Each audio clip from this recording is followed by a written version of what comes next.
జై శ్రీరామ్. 2022 నుంచి 2024 జూలై వరకు మొత్తం 11 ప్రెడిక్షన్స్ అనేవి ప్రూవెన్ అయ్యాయి. మరియు నా వాట్సాప్ గ్రూప్ లింక్ కూడా ఇచ్చాను క్రింద డిస్క్రిప్షన్లో. ఇది నిజమా కాదా అనుకుంటే కనుక ఈ 11 ప్రెడిక్షన్స్ అనేవి కింద డిస్క్రిప్షన్లో ఉంటాయి. మీరు చెక్ చేసి నిజమైతేనే నా వాట్సాప్ గ్రూప్ లింక్ యాడ్ అవ్వండి మరియు నా ఛానల్ని సబ్స్క్రైబ్ చేసుకోండి. కుంభరాశికి అధిపతి శని. కుంభరాశిలో ధనిష్ట 3-4 పాదాలు మరియు పూర్వభాద్ర 1-2-3 పాదాలు, శతభిషం 4 పాదాలు ఉంటాయి. ఈ నక్షత్రం వాళ్ళందరికీ నేను చెప్పే వార ఫలితాలు వర్తిస్తాయి.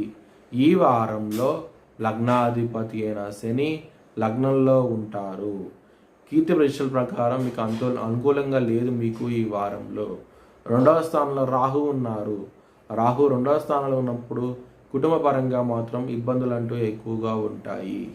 ఇక్కడ లగ్నాధిపతి అయిన శని లగ్నంలో ఉన్నారు మరియు 10వ స్థానాన్ని చూస్తూ ఉంటారు శని. కెరియర్ పరంగా మాత్రం అంత అనుకూలంగా లేదు. మీకు ఇబ్బంది పడే అవకాశం ఎక్కువగా ఉన్నది. శుక్రుడు కన్యారాశిలో నీచపడిపోతున్నారు. దాని మూలంగా ఈ వారంలో లవర్స్కి మాత్రం అనుకూలంగా లేదు మీకు ఈ వారం అనేది. ఇక్కడ 7వ స్థానంలో సూర్యుడు ఉన్నారు. సూర్యుడు 7వ స్థానంలో ఉన్నప్పుడు మ్యారేజ్ పరంగా మాత్రం మంచి డెవలప్మెంట్స్ అంటూ ఉంటాయి. ఈ వారంలో చాలా ఆనందంగా ఉంటారు. ఇక్కడ 12వ స్థానం అధిపతి అయిన శని లగ్నంలో ఉండటం మూలంగా విదేశాలకు వెళ్ళాలనుకున్న వారికి ఈ వారం అనేది చాలా అనుకూలంగా ఉండబోతోంది. విష్ణు సహస్రనామం మరియు హనుమాన్ చాలీసా పారాయణం చేస్తే కనుక ఈ వారంలో మంచి డెవలప్మెంట్స్ అంటూ ఉంటాయి. చాలా ఆనందంగా ఉంటారు.